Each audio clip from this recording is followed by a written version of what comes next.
નમસ્કાર મિત્રો. આપણા ભારતમાં દરેક માણસ પાસે કુટી કુટીને નોલેજ ભર્યું છે. આપણે કોઈ પાસે કોઈ સલાહ માગો કે ના માગો, આપણા ભારતના લોકો પાસે એટલું નોલેજ છે. દરેક લોકો પાસે એડવાઇસ આપવાનું છે, દરેક લોકો એડવાઇસ આપે છે અને દરેક લોકો દરેકને કંઈક સલાહ આપે છે. દરેક લોકો વિચારે છે કે આ જે માણસ તમે કરી શકો એના કરતાં કોઈ બીજો બેટર કરી શકે. દરેક માણસ પાસે ગજબની સલાહ છે, બધા સલાહથી ભરેલા છે. સલાહ આપવા માટે બધા પાસે નોલેજ છે.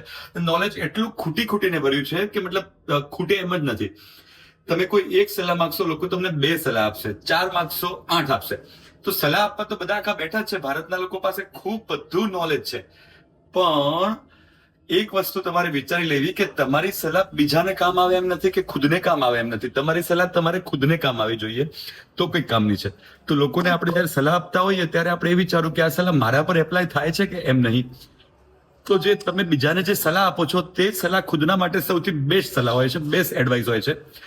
તો એડવાઇસ ક્યારેક ખુદ પર ફોલો કરવી, કેમ કે એનાથી કોઈ સારી એડવાઇસ તમારા માટે હોય જ ના શકે. જે એડવાઇસ તમે બીજા લોકોને આપતા હોય તે એડવાઇસ તમે ક્યારેક ખુદ માટે એપ્લાય કરો તો હંમેશા બેસ્ટ એડવાઇસ હશે. આજના વિડીયોમાં આટલું જ. જય હિન્દ.